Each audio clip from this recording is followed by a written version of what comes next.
Hello, everyone, and thank you for joining Operation Adulting today as we close Black History Month, but never African history. We have Brother Kaba here who is joining us today. Brother Kaba, I think that I would definitely love to give you an introduction, but I feel that you would be better with giving your own introduction, if that makes sense. Well, my sister Tina, one of the things I've often said is, let me just introduce myself as an educator and as a teacher, and then let me prove everything else. I'm good with that. Because a lot of times we go through all of the different things someone has done, but I'd rather just introduce myself as an educator. Time is so precious. Let's just get into our conversation so I can share whatever I can with our young people and the future of our world. All right, let's get into it. The first question that I think a lot of us have is, how did you start your truth-seeking journey? What's interesting, my sister, I was born into it. Prior to correcting my name, Kaba Kamene, that's my full name. But I was born with the name Booker Taliaferro Coleman Jr. My father's from Alabama, and culture has always been part of my life. My parents belonged to civil rights organizations. They struggled during the 50s and the 60s. And so I was born into a sense of culture. My name alone, Booker T, everybody thought I was going to be a teacher. And it was funny because at the time I didn't necessarily think that was going to be my path, but you never know. Sure. And so I have always been steeped. And what makes me motivated to do what I do is the impact I know that knowledge of culture and knowledge of self does for a person. I have never doubted myself as a human being. And those who would wish to attempt to oppress me or mistreat me, I always saw them as a problem and not me. And so that becomes very important. And that's why my early childhood license, that's my first license, is in early childhood. I was a kindergarten teacher because I wanted to get our babies. I wanted to get our young people. And I taught in South Central Bronx, retired after 31 years. And I watched the system evolve. And I've seen the success of culture. I've had students come back and on Instagram, email, Facebook, they've contacted me, say, because my kindergarten children don't know me as Kaba. They know me as Booker T. Coleman, Mr. Coleman. So when they see things like Hidden Colors or they see work that I've been in, they contact me and they say, were you my kindergarten teacher? Did you teach me when I was in second grade? I didn't know you as Kaba, but you look very familiar. I saw Hidden Colors and I said, that used to be my teacher. So even they realize, there are students that say they remember me teaching them Kiswahili. I used to teach my children Kiswahili. I would address them in Yoruba, Shelafiani, Shedadani, and there was a relationship that I had with them that went beyond that concept. Some of them, and as a kindergarten teacher and as an African-American male, you have to realize how few of us there are. Because even when men do get into education, they tend to get into the older grades. But I realized that if I could get culture into children, if I could instill the dignity, the integrity, and the pride in children of who they are and what their true history is, then nobody could ever do to them what they may try to do, the same way they didn't do it to me. Because being steeped in my culture, being steeped in my African culture, proud of my African culture, proud of my melanation, nobody could say anything to me, no matter what they tried to do. And even if they did, it wasn't me. I wasn't the problem. See, what I hear folks say, there's a brother, Philippe Matthews, I do a lot of interviews with. He says, nothing's wrong with Black folk. It's what happened to Black folk. And so that's what I try to work with our young people. So to answer your question, I don't ever remember a time when I was not seeking the truth. In fact, I think that's what life is about, seeking your truth. That is very, very true. I definitely agree with you there. One question that I have for you, with one of your answers was, we're living in a day and age where oppression isn't as obvious as it used to be. 10, 20 years ago, there was a very defined line and a clear definition of who was doing the oppressing and for what reasons. And so I guess nowadays, how can we prepare our young adults for I guess the future and like kind of sussing out how they're being oppressed in different ways and different factors? Well, my sister Tina, what's so interesting is that over the past month and a half, I think we've gone back to the 50s. I think it's right in our face now. I think we're looking at it, and those who would wish to oppress us are unashamed and unapologetic about how evil they can get and what they really are attempting to do. I think after the past 4 years, watching our brothers and sisters from Central America being torn away from their mothers is exactly what they did to African people in America. It's exactly what they did to African people on the continent. With no conscience, they would just rip the baby. Even babies who were being breastfed were ripped from their mothers. I don't know, well, that they were human beings, but they were not humane beings. And so I think this is a time for all of us to stop for a moment and ask ourselves, what do we want for our future? Where do we want to go with this? What are the ramifications of our actions? And we all have to take life at this point very serious. And it's unfortunate because even our very young people have to act like adults. They can't have a childhood. They can't run around and enjoy themselves in the backyards, and because there's so many other things that have to be dealt with. And it's unfortunate, but it's part of life. And that will help shape the future. We have to teach the children the truth. We have to explain to them who they are, what their ancestors have achieved. And we have to see our commonalities as a people. We have to look to our brothers and sisters from the continent, be it Nigeria or Ghana, Guinea-Bissau, be it Kenya. We as African Americans have to see our connection, whether they be from Puerto Rico or República Dominicana, Cuba, Jamaica or Haiti. There's a connection that binds us all together. I visited Holland a couple years back, and one of the first places I wanted to go was Harlem, because that's where the name comes from. They have a double A, though, in Harlem. And so I toured Holland, and what we called the tour was The Ties That Bind Us, from Harlem, New York to Harlem, Holland, Netherlands. And when we got there, we found so many different conversations. We traveled through, and the brothers and sisters that I met, I could have met them on 123rd Street and Malcolm X Boulevard. It was the same folk, same people. When I went to London and visited the African community from West Africa, be it Nigeria or Ghana, they were the same brothers and sisters I met when I was in Jamaica, the same brothers and sisters I met when I was in Bronx. There are ties that bind us together. And looking at and moving out of African History Month, we have to realize that African History Month was started in the 1920s, first initiated by an African-American man by the name of Carter G. Woodson. It started as a day. It became a week. It became a month. But I tell people, don't even put calendar on it.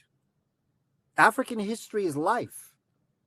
If you are of African descent, that's your life. It's not about celebrating it for a day, a week, or a month. I realize why he did what he did was just to draw focus on it so that we could start something. First book I wrote was on Professor William Leo Hansberry, He was the architect of the Black Studies Department. He was very good friends to Dr. Woodson. And he instituted the first curriculums in African studies, because up until then, we only studied African history through world history, through American history.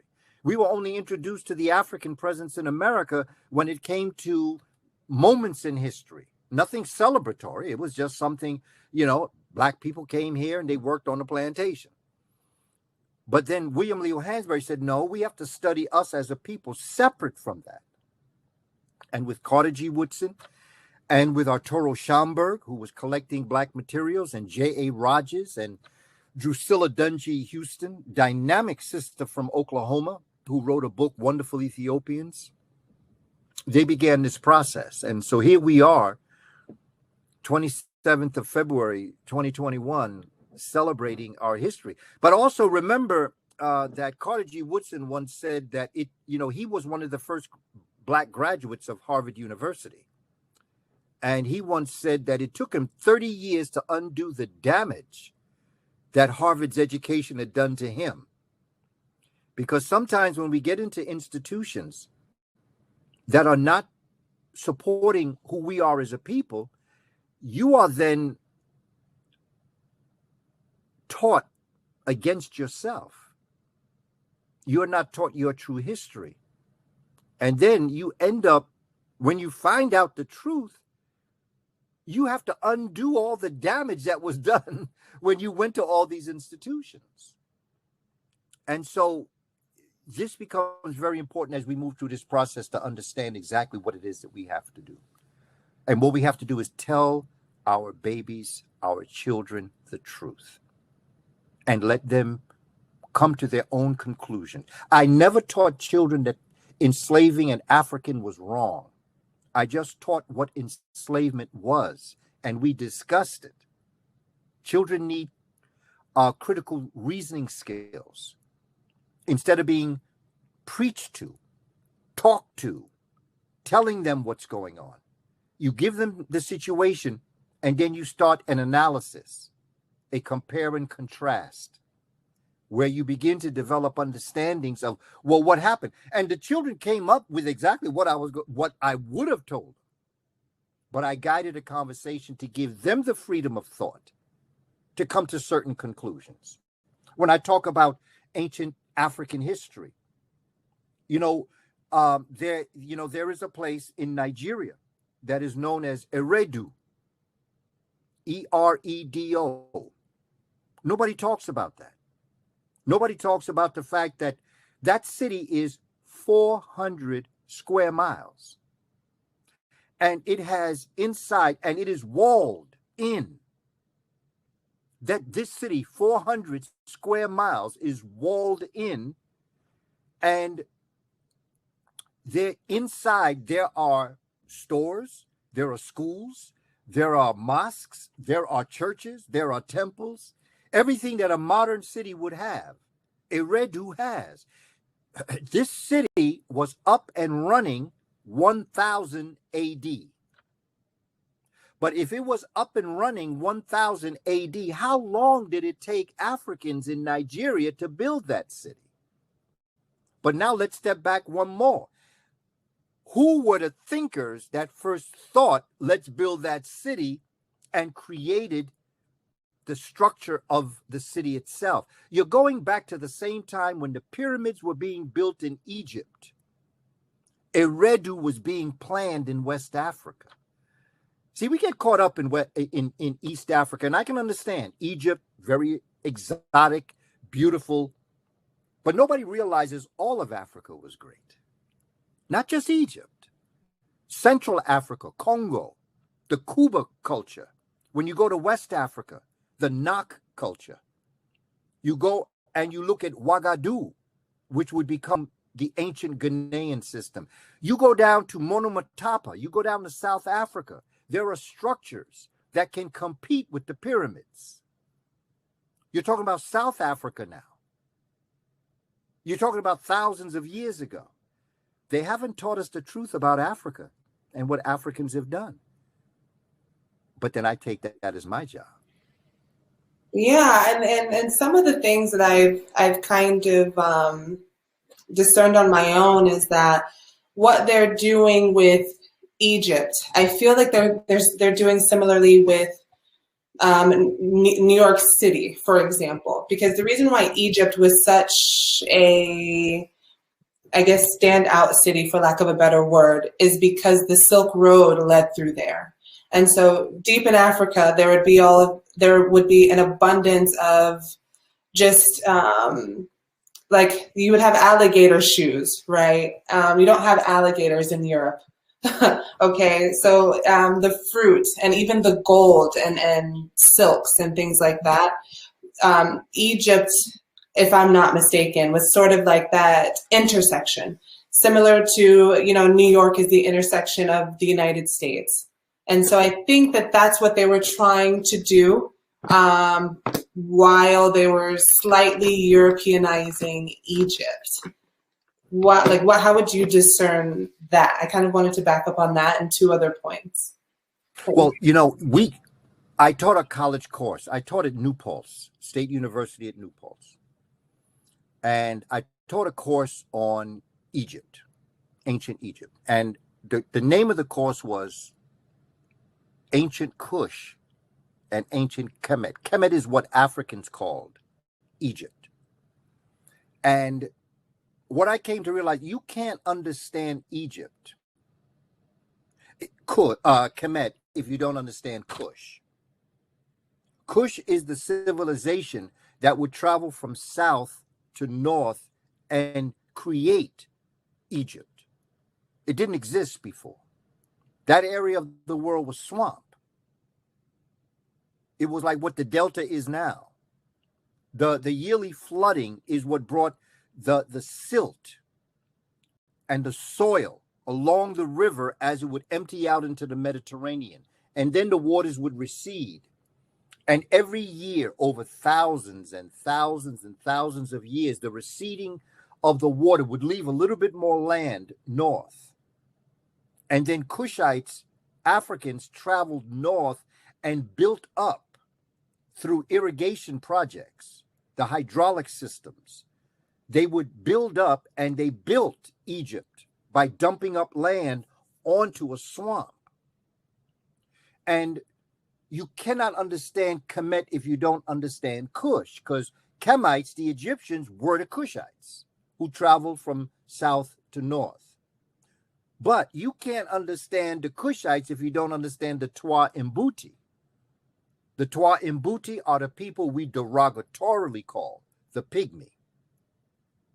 And as long as we don't see the role that the Twa played in the establishment of the Kushites and the Kemites, we won't understand the true history of Africa.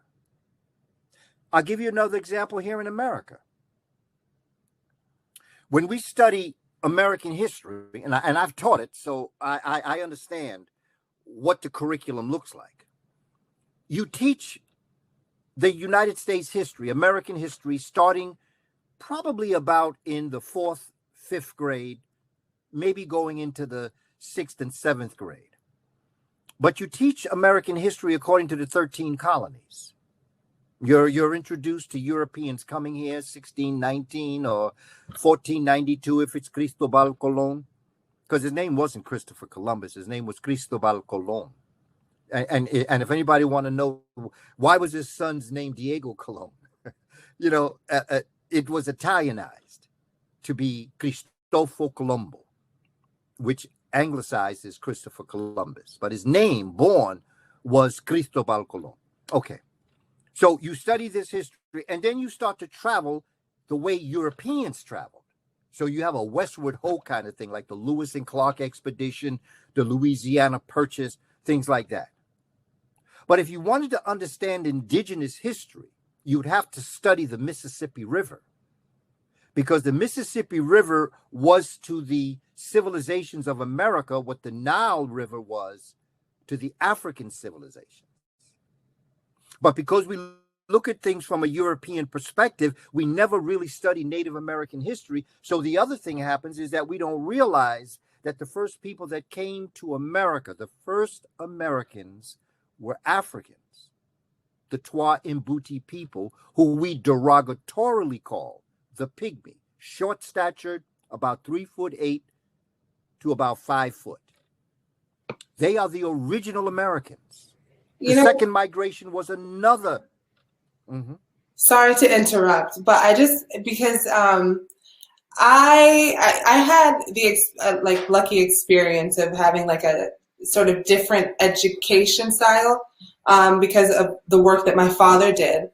But I remember going to a school, I want to say it was North Carolina, and it was 6th grade. And I'll never forget that my teacher was telling us, what is it, in 1892, Columbus sailed the ocean blue. And I remember we're reading the book, and the passage goes something similar to Christopher Columbus landed and he was greeted by people of the land. And I remember asking my teacher that day, I was like, wait, how can you find a country that already had people on it? Where did these people come from? Like, how did they migrate here? I never once got an answer for that in school. Yeah. There is no answer to give you. How can you discover a land where people are already? How can you do this? But again, when you don't study history from your perspective, when you don't get a sense of who you are as a person, and it has to happen young. It can happen throughout your life. I come upon people who come upon cultural information in their 60s and 70s. They say, wow, if I had just known this when I was young. Same thing with science and math. That's why I created a science academy, a science school, the Per Ankh, which means the temple of life in the Kemetic language. We were the first scientists. We were the first mathematicians. In fact, it was women that created math and science. It was the African woman that created math and science. And when you look at the concept of necessity, necessity is the mother of invention. Why would a man have to start to count? Why would a male person have to count? Is there something that happens to him besides the rising and setting of the sun? Put that aside. What is it within a person that would make them have to count? Well, for a man, there's no reason to count. But for a woman, there is a reason to count. And it's her monthly cycle. That's what started mathematics, was the African woman bringing forward life, becoming conscious of this, and realizing that every 28, 29, 30 days, her body went through a cycle. And in preparation for that cycle, mother would prepare daughter to understand at puberty or adolescence that she would have to start to count. In fact, mother would have daughter start to count using mother's cycle of life. As this African woman became more aware and more sophisticated, more intelligent, she realized that her cycle went through 4 different phases as it relates to the egg. And she began to chart that cycle. But in so doing, she looked up into the heavens and noticed that there was a celestial body that also went through a 28, 29, 30-day cycle. And that was the moon. So counting is the fundamental principle of measurement, which is mathematics. The moon is the base of all calendrical systems. All calendrical systems are based on the lunar cycle. So she began to realize that not only numerically had she created mathematics, but scientifically, she created science, because the base of all science is astronomy, and the base of astronomy is the calendrical system. So it was the African woman that introduced the study of math and science because of necessity. And so this is where math and science comes from. And so this is why I encourage us. Now, when I talk to sisters and I tell them about that, they smile And they like it because, for most part, a lot of women are told, well, math is too hard for you. Oh, you don't know math. But now I'm giving the responsibility of understanding, look, sisters, you created it. Not only can you master it, but it's in your DNA. So don't listen to nobody tell you what you can and cannot do. You did it. You live it. Your monthly cycle is math and science combined. So what I'm actually doing, and I tell sisters this all the time, I know this may make you feel good, but if you look at it another way, I've given you a very serious responsibility. Because now you got to master what you already know. There's no more excuses. You now know it's in your DNA. You got this. Some of the greatest mathematicians on the planet have been Black women. Even currently, the story of Hidden Figures tells you that. I met a woman years ago. She was my elder back then, so I know she's of age now, and she was telling me that she was working with Albert Einstein on the Manhattan Project of nuclear power. This is a Black woman. So we can't accept any excuses. So my science academy, the Per Ankh, was developed specifically to support young people mastering mathematics. So I was actually teaching teachers how to go back into the classroom and teach African science and African math. My sister Tina, I wish I had known as a child about math and science what I know now. Math and science is so beautiful. It's so wonderful. It's life. It's not difficult. It's difficult because the people who are teaching it don't know what they're talking about. Exactly. Too true. We do have one question here from our friend Courtney. And Courtney asked, which book would you recommend students reading in order to get a better introduction into their history or culture? What I would like to recommend is to go to my website, www.kabakamene.com. KABAKAMENE.com. You can download, you put your email in, and you'll get downloaded to my free e-course, which is on my book, Spirituality Before Religions. It's an e-course that helps you understand my book. It's like a guide. But also the first day, that's a 6-day course. But also that first day, you'll get my study guide, which is 44 pages.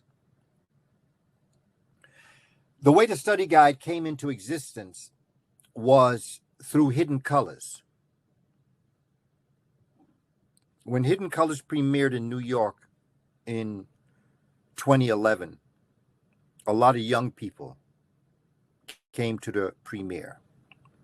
Tariq Nasheed, in his infinite wisdom, put the trailer up on World Star Hip Hop. And for those that know World Star Hip Hop, you know what the content material is. So a lot of young people seeing it said, wow, I think I'm going to go check this out. And so they came.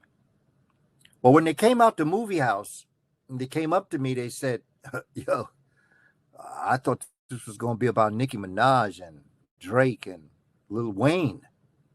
It's all World Star Hip Hop. Hidden Colors. They thought it was going to be hip hop. But he said, I never heard some of the things that went on in that movie. And I realized that in its greatness, it also overwhelmed people who had no idea the true history of African people. And so I realized that while it was a great event, a study guide had to be created in order to support young people in particular, but people in general who wanted more information, who wanted a book. What book can I read? Because that's the one question they say. What book can I read? You know, Where can I go for more information? You got me thirsty now. And what I realized was something had to be done. So I went home and I compiled 2 weeks. I shut down for 2 weeks, and that was all I did was compile and compress all of my research, all of my work into an outline form.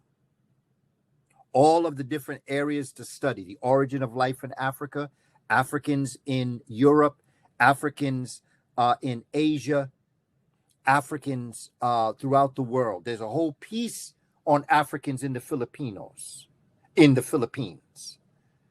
called Negritos. There's an entire group of African people in the Philippine Islands known as Negritos. There are the Montagnards and the Champa people of Vietnam. These are black people, African people, Australia. You can go across the globe, the original people. And so the study guide explores this. It gives you the books to read. It even gives you the pages to read.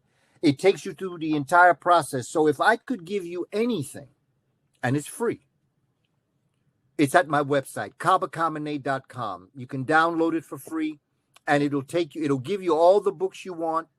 Whatever subject area you're interested in, it'll tell you where you can go with it. And it's set up in themes, not so much just in book lists. It's in themes, whatever you want to study, however you want to study it. The evidence is here, my sister Tina. The evidence is here. I just did some research the other day. They are actually pushing back the human family millions of years in Africa. The dates that we have, like 4,000, 4 million years ago, they're not holding water anymore. They're beginning to find that humans were walking erect hundreds of thousands of years before they thought. They're finding life systems in Africa, throughout the African continent, be it West Africa, Central Africa, South Africa. It's all here now. And my study guide is meant to guide you through that process. The work's not done. There's far more research to be done. But the truth, the basic truth, is out here now, and we see it. There is only one race on the planet, and that's the human race. And because of biological climatology, that race was born, nurtured, sustained, educated, civilized in Africa. And when Africans got their show together in Central Africa, in South Africa, then they took it on the road and peopled the planet. There is no part of the continent, there is no part of the world that was not first inhabited by African people. But then again, Sister Tina, there's only one people on the planet. Europeans and Asians are Africans, but just a different form. All humans are Africans. Europeans and Asians is what you call an ethnic stock. They're not a race. There is no European race. There is no Asian race. That doesn't exist. There's only one race. There are ethnic stocks that mutated out of the original race, and then there are cultures that intermingle the ethnic stocks with that original race that now create all of the peoples on the planet. Now, I know a lot of people would have this question regarding, let's say, we know that Africans were the first to circumnavigate the globe, but where do the people from the Caucasus Mountains, where did they come from? How did they appear on this planet? I have my own, a little bit of research that I've done and came to my own conclusions, but I would definitely love to hear yours, and I'm sure our students would love to hear yours as well.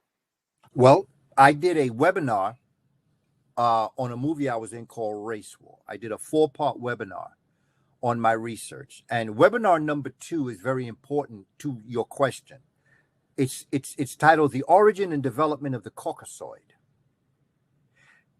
The Africans, when you're looking at geology and demography as a science, When Africans traveled the globe, they went north. And there are 4 ice ages that you have to deal with.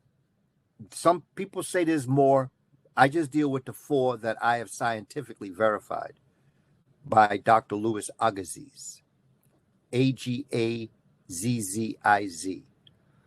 Because this is not emotional, Sister Tina. We have to be scientific in what we say.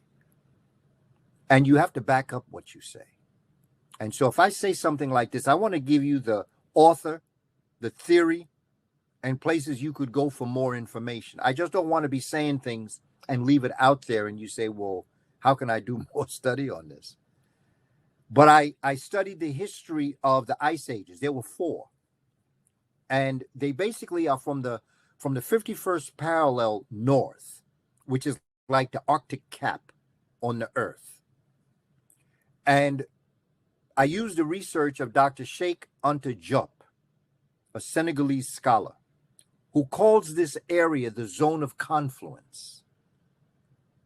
Africans got into this area of the 51st parallel, which cuts Ireland in half. It cuts UK in half. It goes across Holland. It goes straight across Europe. It even comes back around the west, and it sits on the top of Alaska, Canada, and part of North America. Okay. There are 4 ice ages. That's in Europe. There's 4 in America, but we're going to deal with the 4 in Europe. The first one is called the Gunz Ice Age, Gunz. The second one was Mindel, Mindel. The third was the Riss, Riss. And then there was the Wormian Ice Age. But the Wormian Ice Age came in 2 phases. In between every one of these ice ages, there is a warming trend. It's called an interstadial or an interglacial period. Africans migrated into this area between Worm 1 and Worm 2 when the world had warmed. See what's going on right now? What people talking about global warming? Well, that's been going on for a very long time. There's always a cooling and a warming trend. We're now in a warming trend. The global warming is very real. It's happening as we speak. But you see, peoples of European and Asian descent have not been around long enough to know this. Africans have gone through these cycles many times. So we can track certain geological phenomena, but Europeans are no older. The Europeans that we know right now, they are no older than 5,000 years old.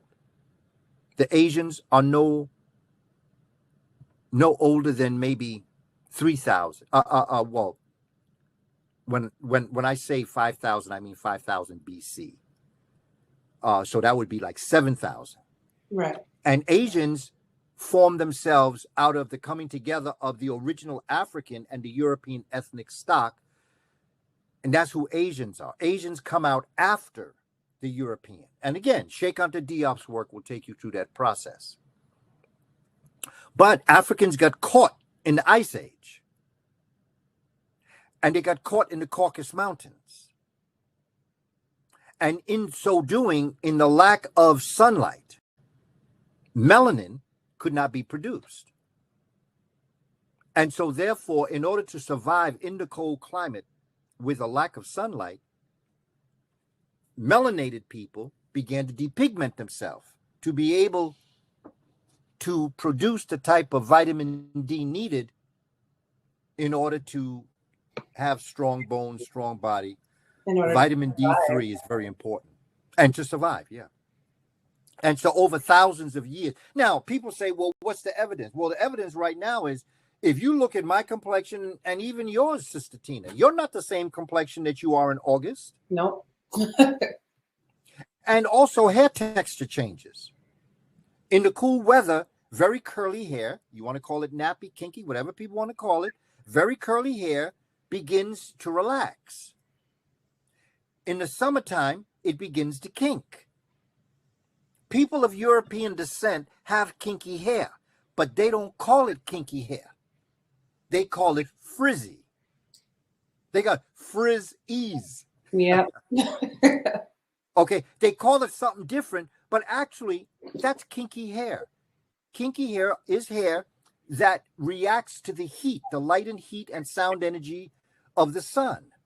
And in the heat, the hair will crinkle. In the cool, it will straighten out. And so this is what happened to African people. The depigmentation process. There is an oily substance that's located in your hair follicle. It's called sebum, sebum. And sebum in Africa in the heat protects your skull from ultraviolet B and ultraviolet C rays. Ultraviolet A is good for you. That's what brings light and heat. But B and C can be damaging. That's what causes skin cancer, and it causes crops to dry. It causes deserts and things like that. However, when the African moved out of the hot climate into the cooler climate, the sebum that was produced in the hair follicle did not have to protect the scalp. So what it did, it rested on the hair. And that's what made hair straight, was the sebum on the hair follicle made it straight instead of curly and kinky, which actually are the antennas to the cosmic reality. But that's a whole nother story about spirituality in African people and about what we're actually experiencing as a people and the role that hair plays. Hair is a very important part of the body. You know, it's part of the integumentary system, which is everything on the outside, your skin, your fingernails, your hair, things like that. But that's the science that we have to teach our young people. The melanation of your skin is actually the sun kissing you. It's not a curse. It's a blessing, because if you did not have that melanation on the equator, you would have died. The reason why it is the people there are melanated and deeply melanated is in order to attract, absorb, and capture light and heat energy that brings into your body the necessary processes that create what's called neuromelanin and eumelanin through skin melanin. Science.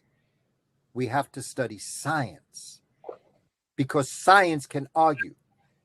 When I come before people and I discuss certain things from a scientific perspective, very few people can challenge me.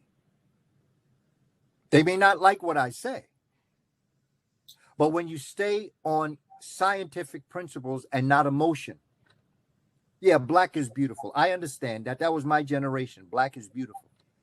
But some people think we say black is beautiful to make up for the fact that everybody said that black was so ugly and so bad. That's not why I say black is beautiful. I say black is beautiful because black really is the only color that exists, because all colors come out of the black. And with my kindergarten children, what I used to do, here's science right now, get you the primary colors, okay? Get you your red and your orange, your yellow, your blue, your green, your indigo, and your purple. Start with red. Start with the color red, and just on a white piece of paper, draw a line. Then after that, take your orange crayon. Over the red line, draw the orange. Over yellow.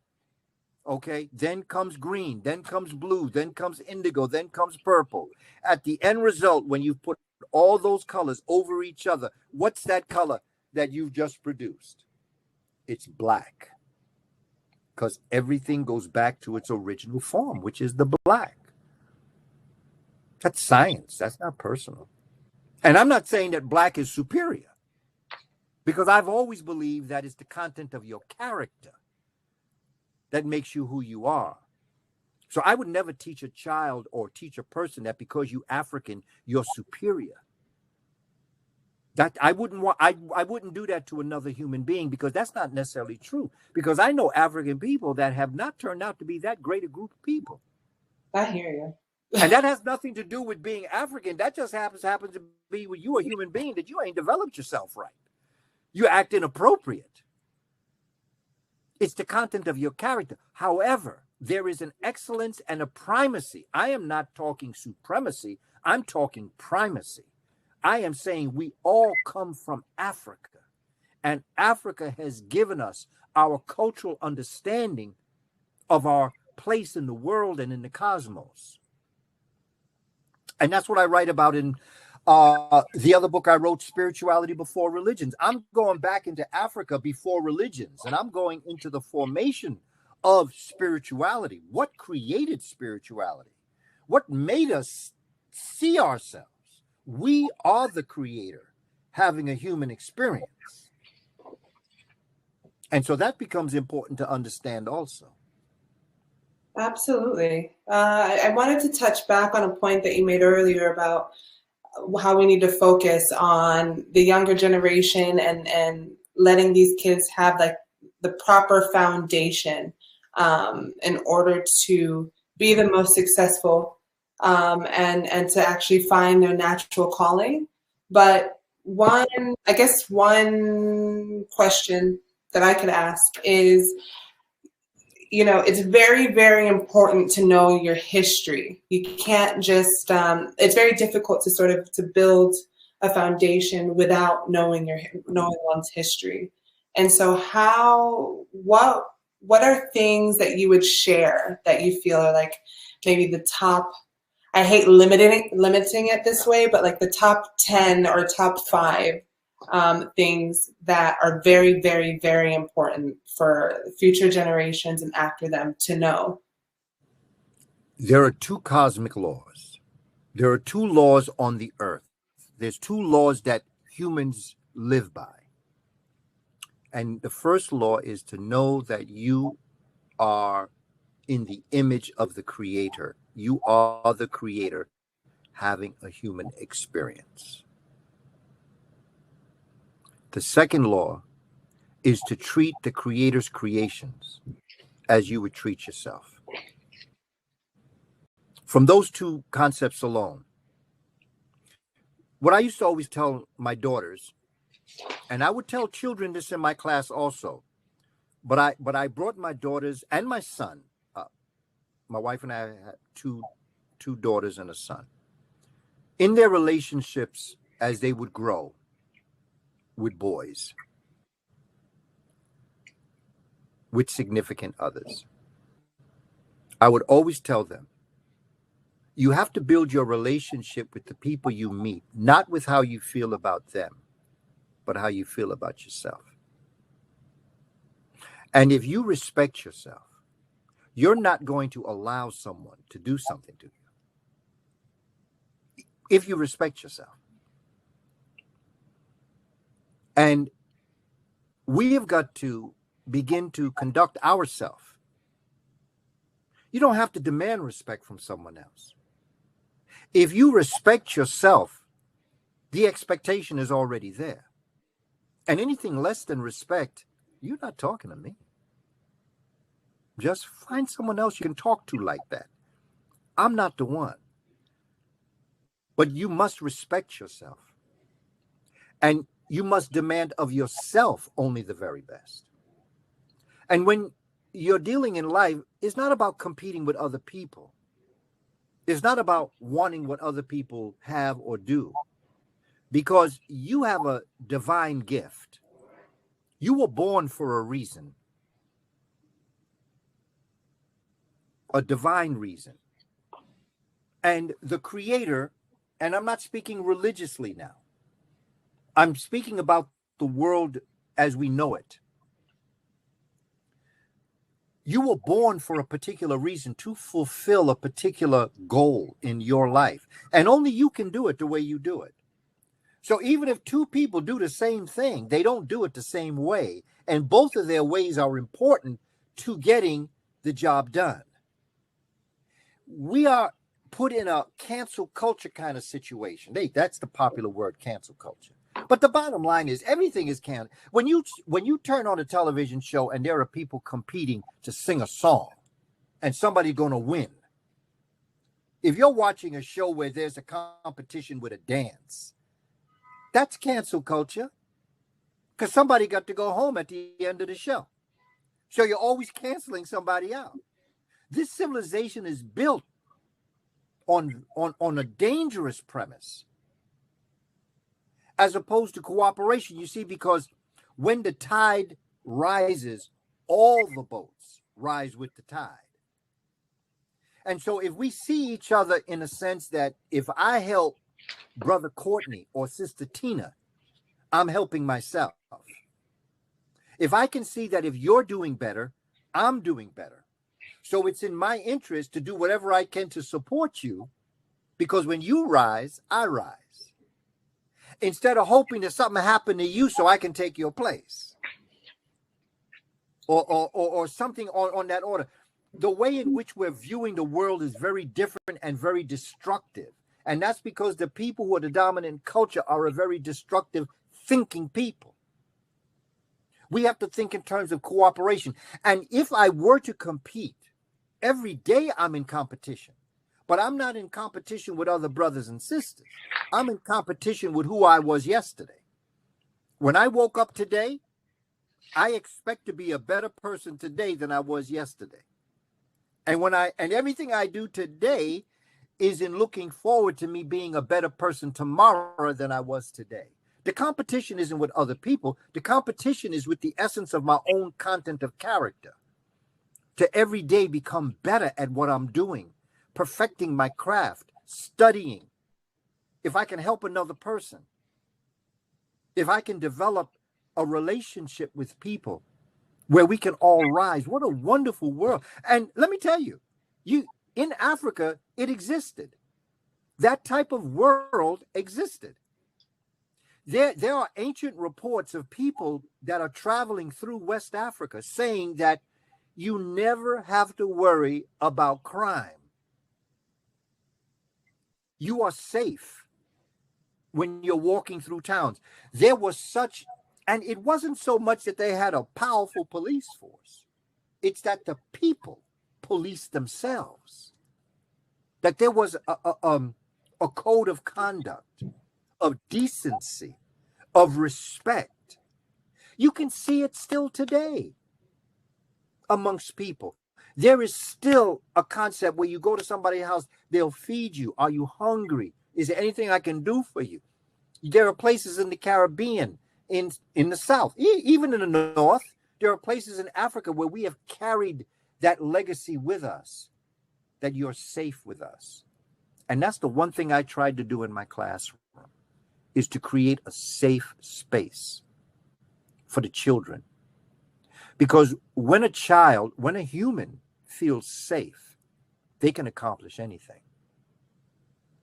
And that's something that, I've always wanted to share with people, that, like, in my opinion, the reason why people of African descent always have things taken from them is because once we are given the proper environment to thrive, we thrive. So, I want to say 2 or 3 times expectations when non-melanated people are put in the same circumstance.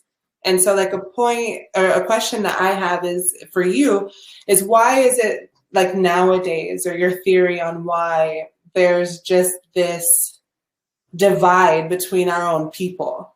Like, if especially when it comes to, like, if it comes down to money, someone's always ready to snitch. There's no more of that community. People of non-color will back each other up on a lie, and they'll know it's a lie, and they'll all stay together and cover up that same lie. But within our community, it's like, okay, well, I'm going to snitch because they're offering me this, or they're offering me some alternative form of security. And I'm just wondering what your theory is on why there's this disconnect within our own community. Because of how we were brought through the process. Because just like Africans were enslaved in America, and they were enslaved in Europe, they were colonized in Africa. And the same mentality and pain that we went through as being enslaved is what brothers and sisters who were not brought to other parts of the world but remained in Africa under colonization. To do that, there are three things that an oppressor will do to oppress the oppressed. This has nothing to do with culture right now. This is just the psychology of oppression. What you do to the person that you wish to oppress is you take their history, you take their language, and you take their psychological factor. Psychological factor is what Dr. Leonard Jeffries calls the VIPs, your values, your interests, and your principles. And when you take someone's history, language, values, interests, and principles, you then superimpose your history, your language, values, interests, and principles on them, so that no matter what decision they make in their life, it will never be in their favor because they're looking at the world through the oppressor's eyes. They have taught us to hate each other.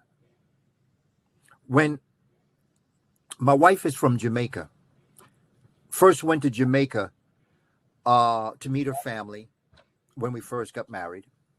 And I had been introduced to a brother in 1975 by the name of Bob Marley with his album Natty Dread. And when I was introduced to him, I said, oh, wow, I had his album, was listening to it, Natty Dread, them belly full, but we hungry, now woman, not cry. I mean, I was just getting into it, right? I had never heard him before. And then I went back and I heard this song he did in 1973. It's called Trenchtown Rock. And I was listening to Trenchtown Rock. And he was talking about Kingston 12. Kingston 12 in Jamaica is like Harlem or South Side of Chicago. It's the Black community. It is where the people live in Jamaica. And when I went to Jamaica, everybody said, well, is there anything that you'd like to do? Would you like to go to the Arawak Museum, or you want to visit?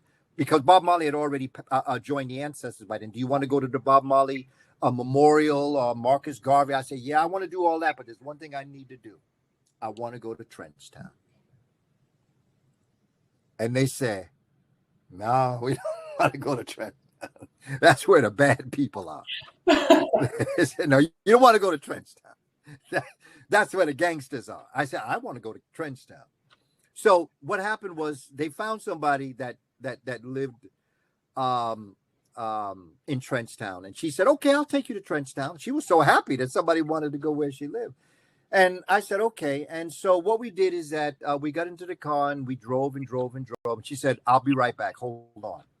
And so I'm sitting there in the car and I'm looking around. And I said, I mean, she said she was coming back to take us to Trenchtown. And she said, no, she dropped that off in her house. And I said, but you said she lived in Trenchtown. And they said, well, this is Trenchtown. And my sister Tina, I looked around. And the only difference between Trenchtown and the project that I grew up in Manhattan, the Amsterdam projects, you know the Amsterdam projects down by Lincoln Center? Yeah. That's where I grew up. That's where I was born and raised until I was 15 years of age. The only difference between the Amsterdam projects where I grew up and Trenchtown was that Trenchtown had dirt roads, whereas the Amsterdam houses have concrete. So now here I am in Trenchtown, and I see a Rasta man over there sitting down, and I get up out the car, and I introduce myself to him, and he asked me where I'm from. I said, I'm from New York, man. He said, but when I heard that I was coming here, I said, this is my first time in Jamaica, and I said, I had to go down to Trenchtown because this is where my peeps are. And I told him the story about listening to Trenchtown Rock by Bob Marley. Your brother and I had such a great conversation. And then he said, come, I'm going to introduce you to some people. So he introduced me to some other people in Trenchtown. And we're talking and we're laughing. Some of them have been to New York and some of them know where I'm talking about. And we're going back and forth. The point I'm making is this, Sister Tina. They make us afraid of each other. Mm-hmm. Just like they tell people, like they told my wife, don't go to Harlem. You go to Harlem, that's where the bad people are.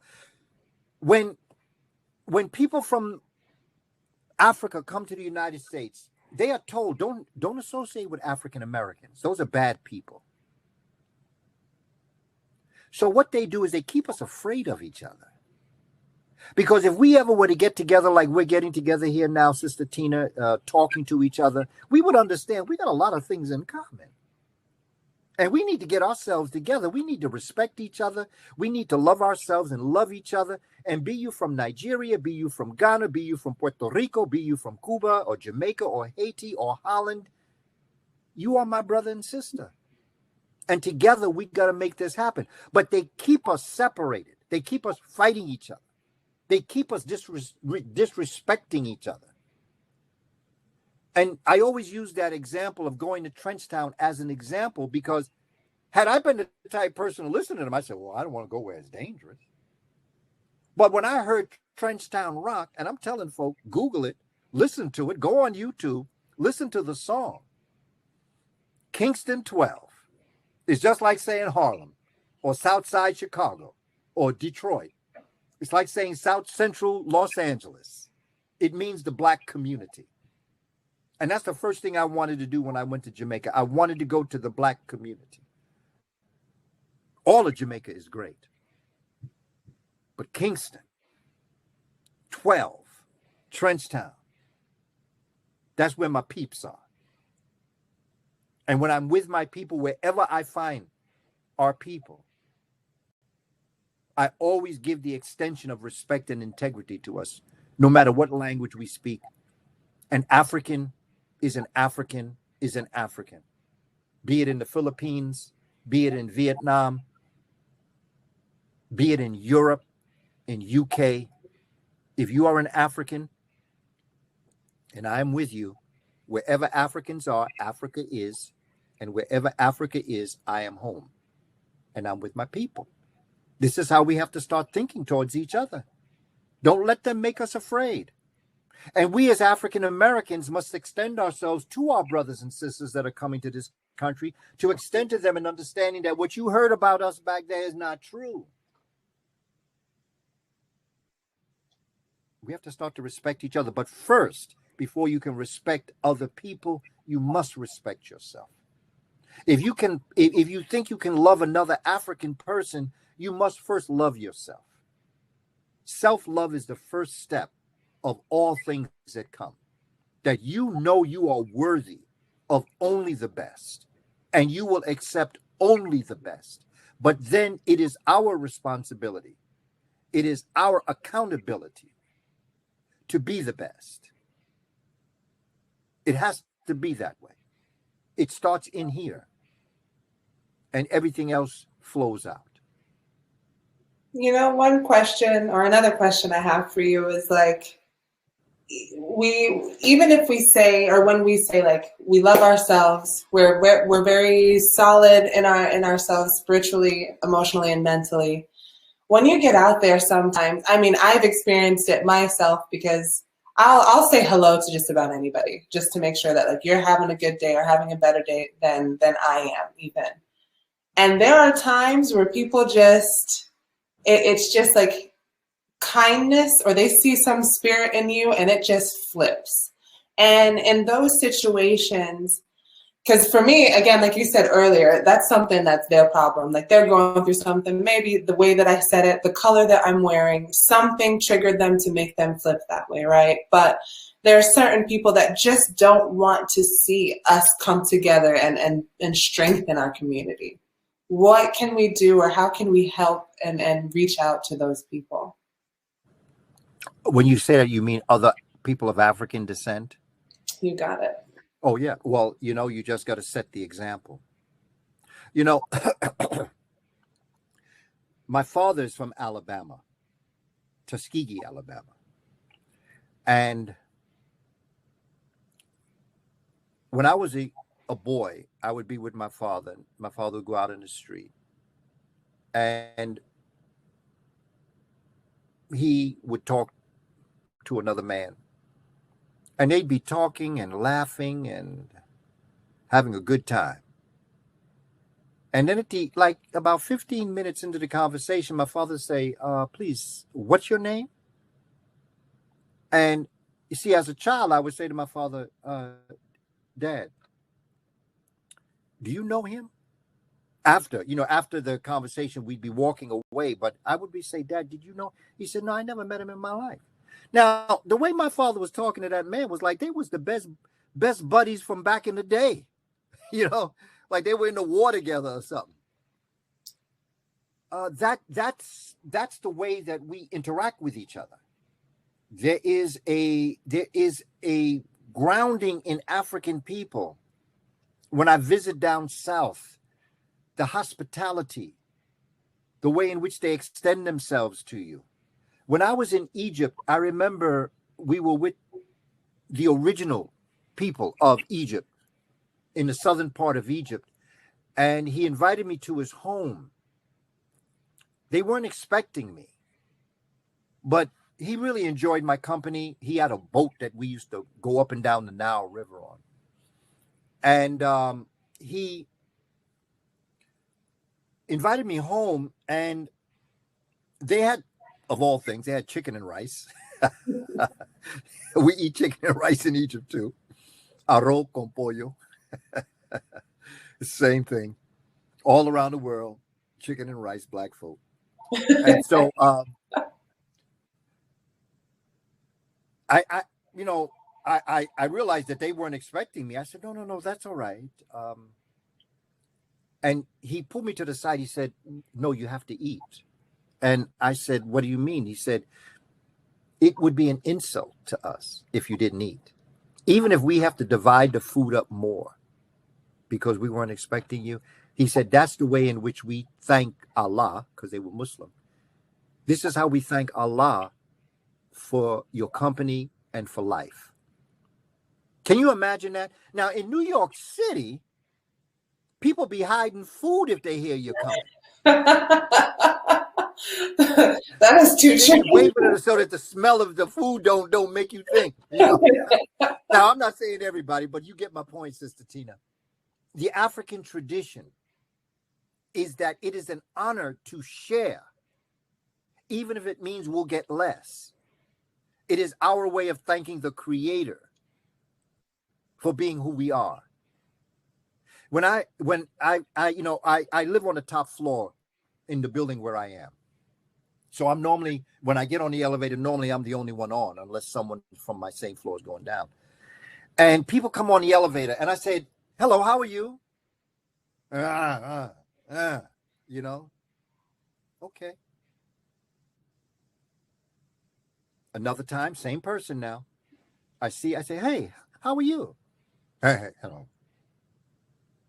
Next time, I say, hey, hello, how are you? Hello.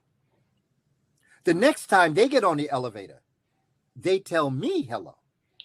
The point I'm making, Sister Tina, is somebody has to be strong enough to break down the nonsense and not get to the point and say, okay, so you don't want to speak to me, or I ain't going to speak to you.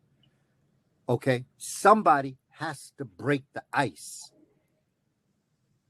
Somebody has to be African to their non-African thought process. It's not easy because you get upset. You get very offended when people don't speak to you, or if they give you. I wear people down. This is what Dr. Martin Luther King meant when he said you wear people down with love. Now, I say, don't put yourself in harm's way, because there's some people who mistake kindness for weakness. So I'm not saying to put yourself in harm's way. I am saying that we are in such an ice age mentality. Somebody has to thaw out the ice. Somebody has to be strong enough to be able to continue until I wear you down to the point where you become an African, to the point where you understand that there's no competition with me. And again, going back to what I said earlier, whenever you're in my presence, you're in a safety zone. Nothing from me is going to hurt you. Nothing from me is going to offend you. Nothing from me is going to make you cautious. And that's how we have to talk to each other. This is how we have to react to each other. And so even with brothers and sisters, who may not be necessarily appreciating our relationship. I'll wear them down because everybody wants to live a better life. There are very few people who want to live in trouble. But we have been so bamboozled, Sister Tina, here in America. Over 400 years, Black people have been bamboozled. Every game that could be played on a human being has been played on African Americans. And we're upset.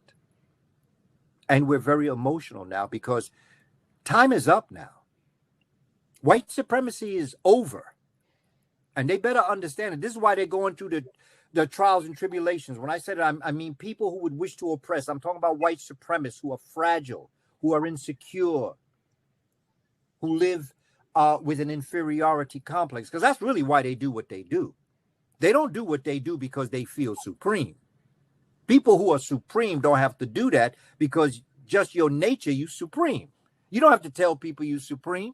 If you supreme, you supreme.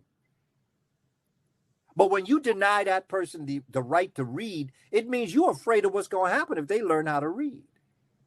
If you don't let me into your school, that means you're afraid of what would happen if I were in your school. It ain't because you feel supreme and I shouldn't be there. Because quite frankly, if I couldn't be there, I would fail out anyway. You know, I mean, either I can read or I can't read. If you forbid me from reading, it's obvious you're afraid of what would happen if I could read. If you deny me access, it's because you're afraid. They denied Jackie Robinson and other African-American baseball players admission to play, but they don't tell the backstory behind that. The reason why Jackie Robinson and other African-American players were brought in was because of the Negro Leagues. The Negro Leagues were the African-American only baseball teams. And what the Negro Leagues would do is that they would go outside of professional baseball games and they would challenge the white teams.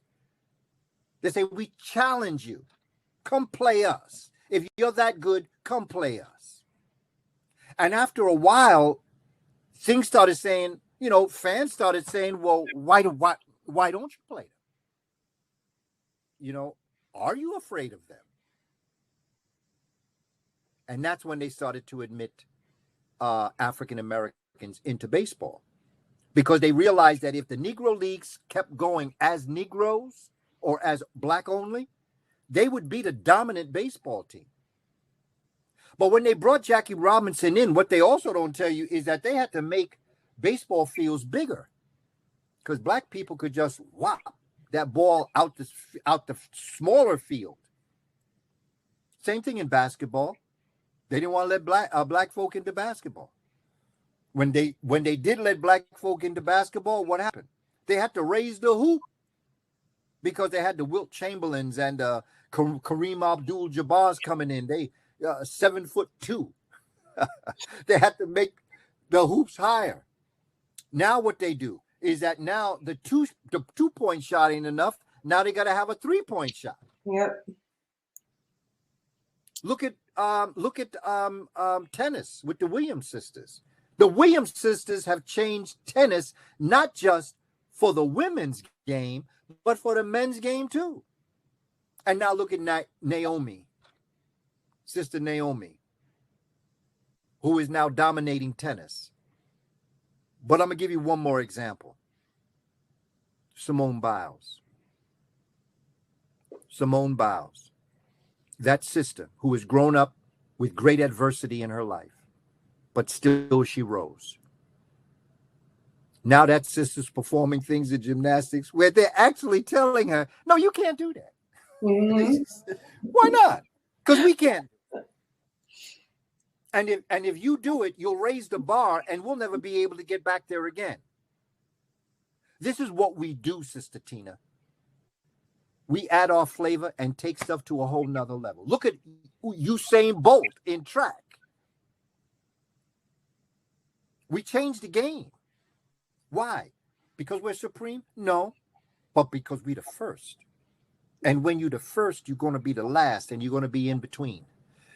And there is a mastery of self in us that whatever we're allowed to do, we take it to the next level, and other people just can't follow. It's just the way it is. Don't hate me because I'm great. I can't help it. This is what I do. It do what it do. This is just the way it is. And so I tell our young people, celebrate your greatness. Don't let nobody tell you what you can't do. And no matter what they do, the only time you don't achieve your greatest goal is when you don't achieve your greatest goal. Our ancestors all around the world have shown us we have been to hell and back, and still we rise. That's just how we do what we do. And know that there is nothing you can't do. It's up to you to decide how far you're going to go. Don't blame nobody else. Because this goes back to something else that we were talking about before. There are people that are born to stop you from achieving your goal. You were born to make sure they don't.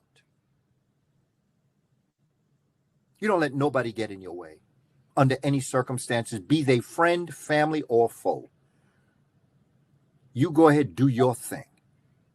This is your world. You deserve the best, but you must demand of yourself the best. And never be distracted thinking what you can't do, because there's too many examples of things that we have done that we weren't supposed to do. Like right now, Sister Tina, you and I ain't supposed to be doing this. Mm-hmm, that's fact. We weren't supposed. We were scheduled the way in which they set up America. We were either, as Africans, supposed to be back in Africa, dead, or buck wild crazy. Yeah. But we were not meant to be here on an adulting program. Sister from the continent, brother from the continent, brother or sister from America, people that are watching this show all around the world. We weren't supposed to do this. And if we could celebrate anything in African History Month, it should be that Sister Tina, Brother Kaba, Brother Courtney, on a Saturday, are coming together and talking.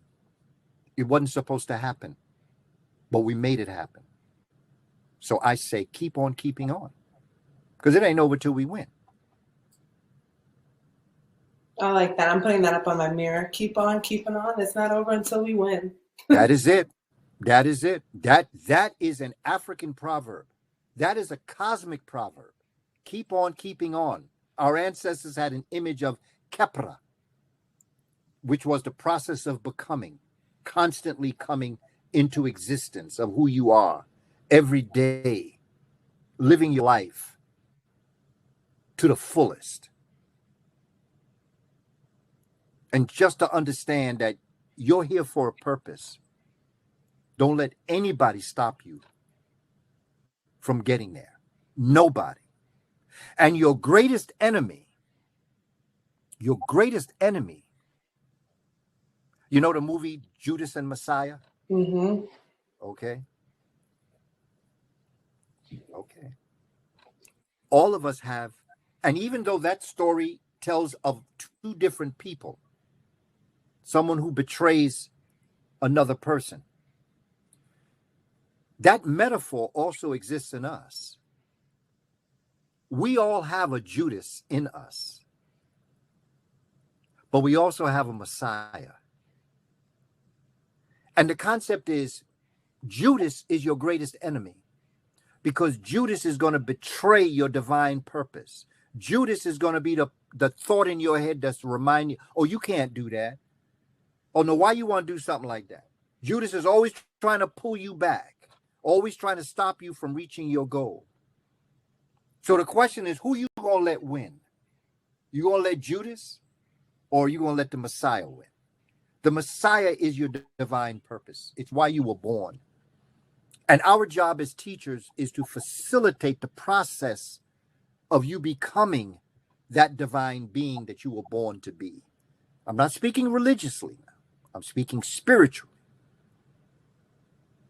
We have to do this, and we have to give this to our young people. No matter what you see happening out here, we've been through worse. And we'll get through this. We'll get through this. probably better on the other side for having experience, because they say what don't kill you make you stronger. That's a fact. That is very true. I want to give our viewers a moment to type in any questions that they may have for you. But I guess one question that I have that has been burning on my mind and Brother Courtney's mind is where in Africa would you recommend learning about our history and why? Oh, wow. It's so hard to answer that question because Africa is a continent. As you know, Nigeria alone, there are over 700 different languages spoken. It is so hard for me to say one place because all of Africa is great. Whatever you want to do, however you feel that you'd like to do it, if you're looking at history as it relates to a closer area of us, you might want to look at West Africa and Congo, because there's a lot of Congolese that were brought to America. You know, it just wasn't West Africa, it was also Central Africa. Mm-hmm. And so my recommendation, if you wanted to start somewhere, you could start with Ghana, Nigeria, Guinea-Bissau, Dahomey. If you wanted the concept of Egypt, you could go to Egypt and study. You know, you could study the different areas of Egypt and the dynasties. If you wanted to get deep down inside of the original human being, the Twa Mbuti, then it would be Congo and Southern Africa. Another very interesting thing about, because I'm doing research on this, about the relationship between the original language spoken on Earth by the Twa Mbuti, known as the Click language. And if you wanted to get a sense of Click language, you just listen to Miriam Makeba. She had a song out called Pata Pata. Listen to that song. You'll hear the Click language. Click language, I am making a direct relationship between the Click language and rap music. Really? Yeah. Because you're looking at consonants. Click is consonants. Okay. Vowels is what opens up your mouth. Mm-hmm. A, E, I, O, U. Okay. Vowels. Oh, but the B, K, S, F, the consonants. And the click is how you maneuver your tongue in your mouth. And when you listen to hip hop, rap music, the one thing I hear young people say, it's not so much the words, mm-hmm. It's the beats. Okay. The beats and the clicks metaphorically are the same. You can take click of South Africa, you can take rap beats, and you can take tap dancing, and it's all the same. I have a friend of mine, she speaks, if I say it correctly, she speaks Xhosa. There we go. That's it. Okay. And so whenever she's speaking, I'm just in awe. Like I even just sit there and stare because it's just beautifully sounding, like hearing people in conversation. Yep. That's nature, Sister Tina. That's nature. Nature was our first teacher. The Twa Mbuti, long before humans taught us, nature was our teacher. So, for instance, we would see this bird flying overhead, and it was a big bird, and it would flap his wings. And as she flapped her wings, we would hear a sound. It would say, "Hrow, hrow, hrow." So we named that bird Heru. But it was nature that taught. Hrow. We heard what the flapping of the wings sounded like. Hrow, hrow, hrow. So we looked up and we called that bird Heru. When we then looked at another bird, it said Ak, Ak, Ak. That became the symbol for the vulture. So nature was our first teacher. So, and I know, you know, when my generation, other generations hear the cursing and the misogyny and all the other things that come out of rap music, I understand that. But what young people are saying is, you know, you don't, It's the beats. It's the beats. And when I hear the beats, and when I hear the click language, when I hear tap dancing, it's all related metaphorically. And it goes back to nature. And so this experience that we're having is not new, family. You didn't, hip hop is my generation. Okay, hip hop comes out of Gil Scott Heron. It comes out of Nikki Giovanni. It comes out of Sonia Sanchez. My experiences in hip hop coming up out of the Coffee Clashes, combined with the Black Power movement, the Black Panther movement, Malcolm X, Martin Luther King, all of those things combined started this movement. Hip hop is not just rap. Rap is one part of hip hop. The way we dress is part of the hip hop culture. Our gait, the way we stand. When the young people put their hand up like this, well, this is an African symbol of the crossing over. Really? See, that's something I didn't know. Oh, yeah. Osiris. I wish I had a statue of Osiris in my room. I would show you. There's a symbol of Osiris like this, okay, with his arms crossed. Okay. That symbolizes, that's when you see the mummy. Okay. Right. And this is a symbol of crossing over from the physical life into the spiritual life. It's a crossing over. This is why it's called a cross. And out of this crossing, you have this concept of moving from one to another. So what you see young people going like this, they crossing over. But they don't know it because they didn't learn their history. But when they're in front of me, they learn this. And they say, wow. They, even in class, they say, wow, I didn't know that. They do it psychologically. When I tell them the story about Osiris and the crossing over of the arms and the symbol of what crossing over means. It means you're moving from one way of life to another. You're crossing over. And it was symbolized by Osiris being like this, crossing over. Or, in fact, I even have a hoodie that has the crossing over. But we don't know our history. So we do it, but we don't know why we're doing it. And that's what I call you conscious. But you're not conscious of your consciousness. You're doing it, but you don't know why you're doing it. And once you know your culture, when you said earlier, why is culture important, is when you understand culture, then you'd understand when you're like this, you're crossing over. And so we have a history that's deep inside of us that we don't even realize is inside of us. Hip hop is an African thing because hip hop came out of doo-wop. And doo-wop was the music of the generations of harmony. Mm-hmm. Doo-wop came out of bebop.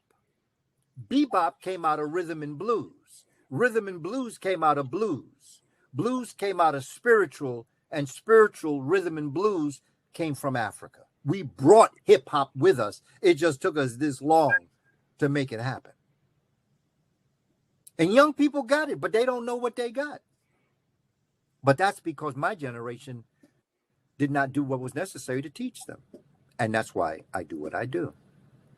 Is to let you understand you ain't doing it by accident. Those are your ancestors in you doing that.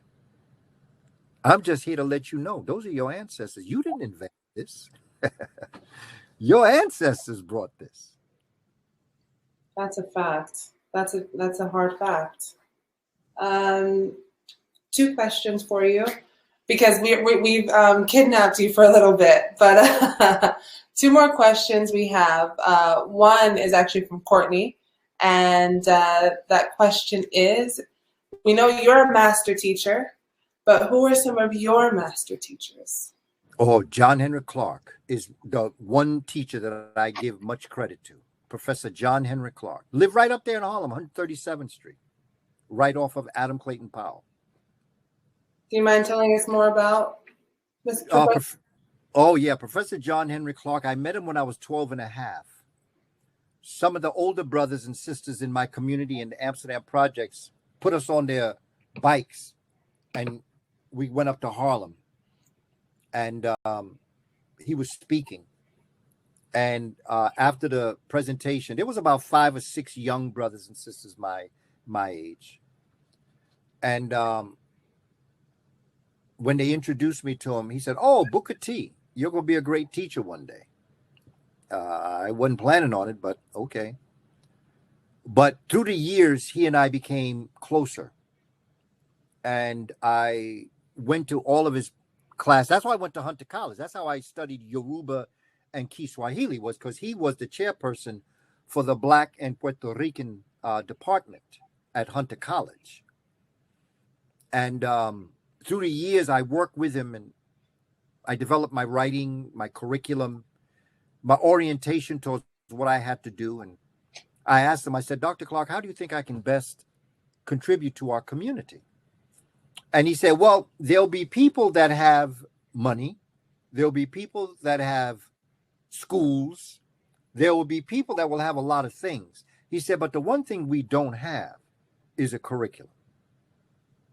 He said, "Develop a curriculum. Because after you get the child in the classroom, what you going to tell them?" And so I've spent my life doing curriculum development and professional development, including parental involvement, how to teach the children the information. And so that's the impact that Professor John Henry Clark had on me. And he is the one that I give most of my credit to. My intellectual mother, the woman that has had the most impact on me, I mean, I'm not speaking about my family, I'm speaking about people outside my family, was a sister by the name of Dr. Shashi Charlotte McIntyre. Phenomenal scholar, brilliant diplomat. And I say that not as a profession, because she was a teacher. She was a college professor. But Sister McIntyre, Sister Dr. McIntyre, had a personality that really was so phenomenal. I admired the way in which she conducted herself. She used to bring Black people together. Like if there was certain beefs going on between certain people, she'd bring them into a room and say, "Look, let me tell y'all something. You need to stop this right now. We ain't got time for this right now. So what's your problem?" I say, "Well, this is what I'm experiencing." She said, "Well, what's your problem?" And they would give their problem. And she said, "Well, you may not want to hear what I got to say, but you're going to hear it anyway. This is how we're going to solve this problem." And I said, I respect it. That's how everything should be. That's like problem solving. Yeah. She said, "We ain't got time for this now. You see what they doing to us, and you sitting up here arguing with each other." And I watched her because everybody loved and respected her. So when she was in your face with love, but she was in your face. And so I greatly admired her scholarship, and I greatly admired the way in which she did it. And some of the things I try to do in my life, I try to emulate the greatness of other people. I try to take the very best of people, and I try to emulate it in how I present myself to people. And Dr. Yosef Ben Yekinen, Dr. Ben, he was the one I went to Egypt with. He was very different from Dr. Clark. He was more fire. Every college he ever taught, he was fired from because people couldn't handle the truth. But he didn't care. He did what he had to do. He said it the way he had to say it. And if someone had a problem with it, then that was there on them, not on him. I learned that from him. Now, Dr. Asa Hilliard was a methodical educator. He was a he was an educational psychologist that framed the reference of his work the way in which the neurons in the brain. This is where I got the idea of how you talk to people, how you build your curriculum, how you present information to people, particularly children. I was able to watch how he methodically would take you through the dynasties of Egypt. So by the time he got you to the end, you understood exactly what happened in the beginning and how they got to that end. Methodical, Asa Hilliard. And then, of course, Dr. Ivan Van Sertima, who wrote the book They Came Before Columbus. I went to Mexico and studied with Dr. Van Sertima. I saw the Olmec stone heads. I saw the pyramids. Dr. Ivan Van Sertima was a genius in his own right. But the one thing I have to tell you about Dr. Van Sertima is I never met a man or woman that could bear their heart and soul to you. He was willing to show you his warts as well as his beauty. He was willing to drop his life right in front of you to help you understand, look, this is my life. This is how I lived. He was from Guyana. And he talked about, people talk about jungles. He said, I was born and raised in a jungle of Guyana. He said, I spent the first years of my life barefoot, didn't even have a pair of shoes. And then he would talk and explain who he was. He created a dictionary for the Kiswahili language when he was in Tanzania. Was a phenomenal human being. And I've been blessed by being with people like this all my life, particularly my formative life. And what I'm trying to do is to be a bridge. And this is why when Brother Courtney first called me and invited me to be a part of this program, this is my way of repaying them for what they did for me. It's just sharing this with young people because they did so much for me. And the only way I could ever repay them is by doing for others what they did for me. And the only way that those that I'm with, such as yourself, Sister Tina, and Brother Courtney, and those that are part of your staff and the students, the only way you could ever repay someone like myself doing what I'm doing is for you to continue doing for those that you're working with. Because there is no price on this. This is priceless. You know, no one can say this is how much this is worth. This is priceless. There is no price. This is why my study guide is free. Because the most precious thing I have is my study guide. And that should be free. Now, there are other things got a fee for. But there are some things that are priceless. And you have to know the difference between the two.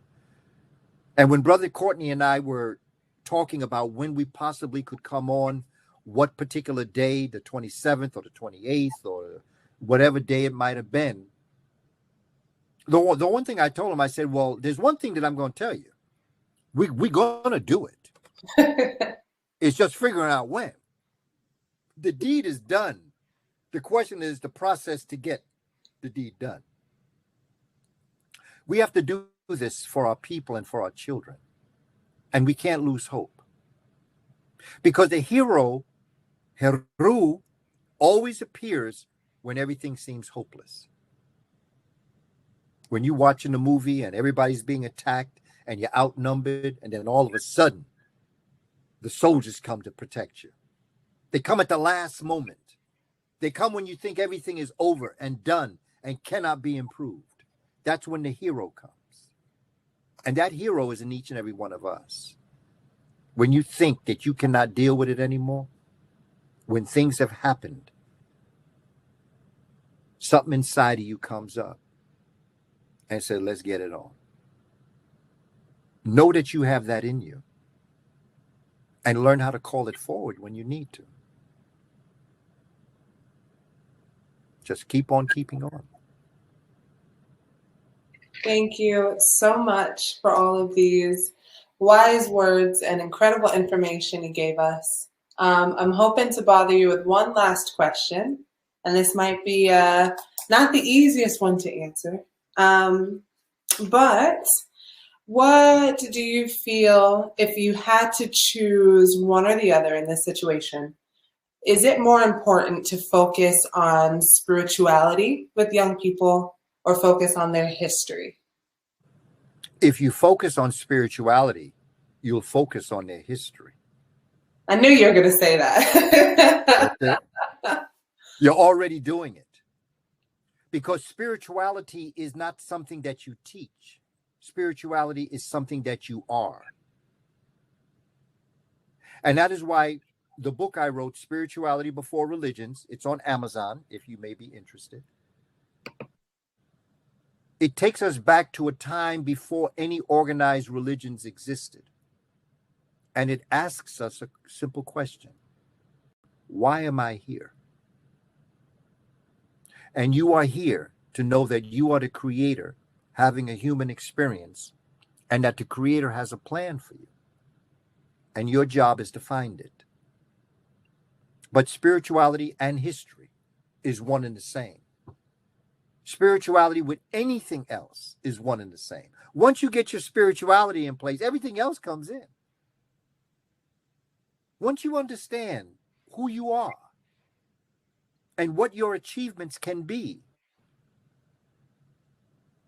there's nothing that can stop you. And I'm not telling you from what I've read. I'm telling you by who I am. I was born and raised in a project. I watched drugs, heroin, come into my community. I watched a car on Amsterdam Avenue that would bring it in. I watched the people that went up to the car to get it, to sell it to my brothers and sisters in the project. But by the grace of God, there go I. For other circumstances and possibilities, I could have fallen into that.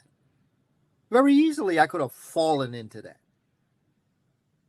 Any one of us can fall into those things. And some of us do and climb out. Some of us do fall in and never come out. Even when I go back to the community now, I see brothers and sisters, they standing on the same corner, talking the same smack they were talking when we were teenagers.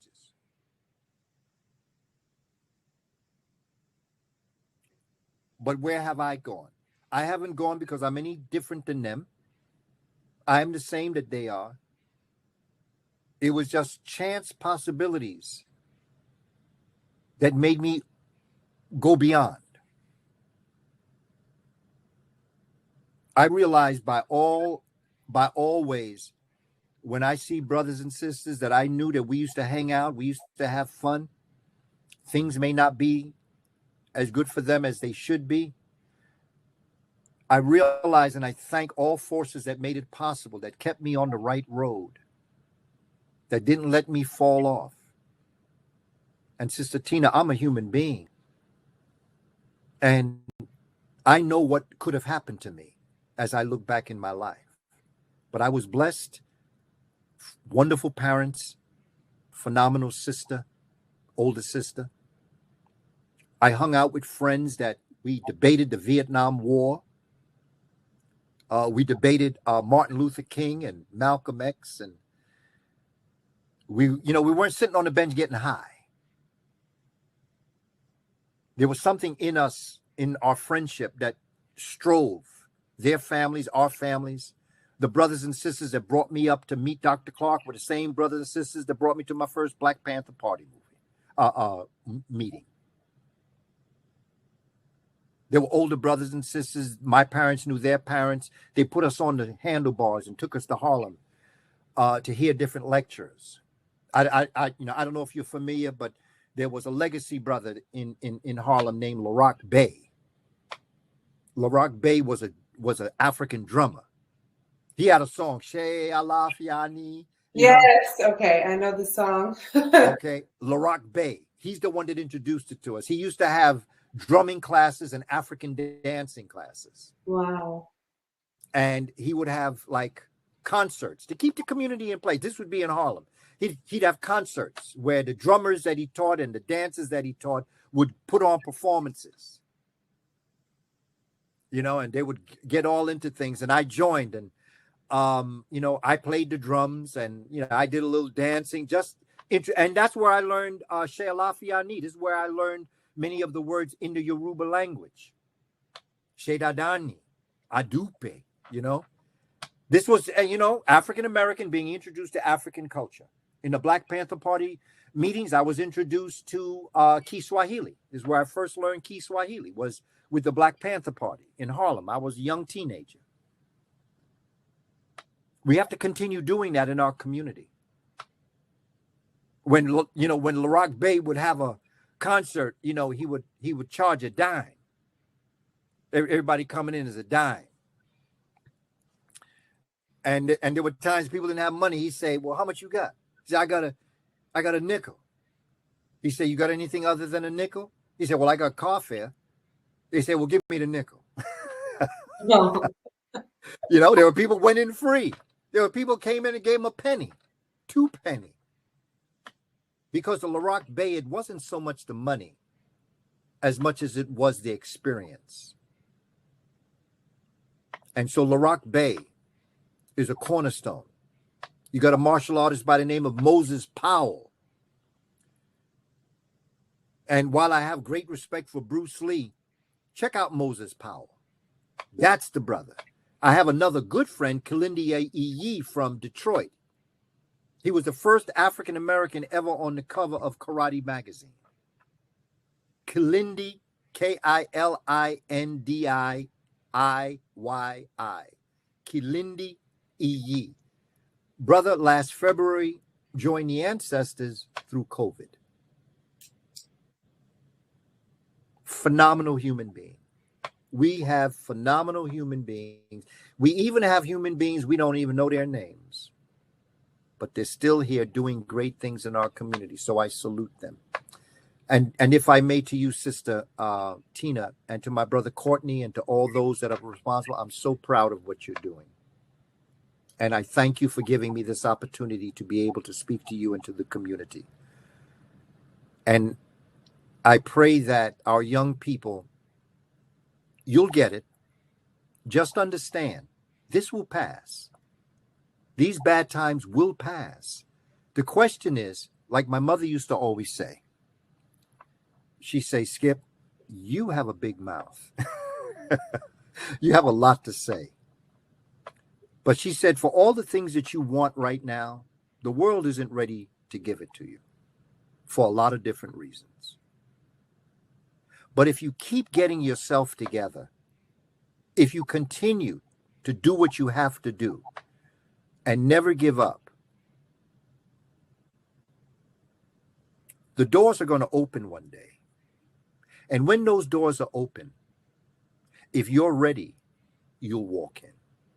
So don't stop what you're doing, but don't get frustrated if you don't get what you want right away. Those doors opened for me one day. And I walked in because I was prepared, because I never gave up. When I say keep on keeping on, it ain't over till we win, that's what I thought. That's what I lived by. You just keep on keeping on. Nothing stops you. Nothing stops you. You just keep doing what, whether it be study, whether it be graphic design, whether it be computer, whether it be music, whether it be writing, science, whatever it is, keep on doing it, because those doors are going to open one day. And when those doors open, if you're ready, you'll walk in. But if you give up now and those doors open, you'll regret that you didn't get yourself together all of your life. Keep on keeping on. It ain't over till we win. Thank you so much, Brother Kaba. And everyone, you heard it. Keep on keeping on. And again, we can't thank you enough for joining us today and allowing us to hold you hostage for a little bit longer than planned. But we could speak for hours on I guess, so many things. Oh, yeah. Oh, yeah. But may I tell you, I never felt hostage. I felt like I was at home talking to my family. I enjoyed every moment of it. Much respect and honor to you and to the work that you're doing. And much respect to the young people. Much respect to you. I've been with you all my life in classrooms and travel.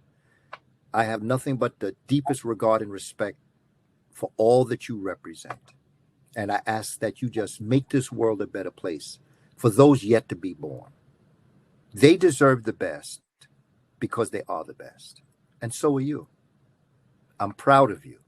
Keep doing what you're doing. Thanks so much. All right. Peace. Hotep means peace. Sorry? Hotep in the Kemetic language, in the Egyptian language, it means peace. Hotep. Hotep? Hotep. H-O-T-E-P. So I wish you Hotep. Peace. Stay safe. Stay safe and stay healthy. We have to. We'll do it. Hotep. I wish you Hotep. All power to the people.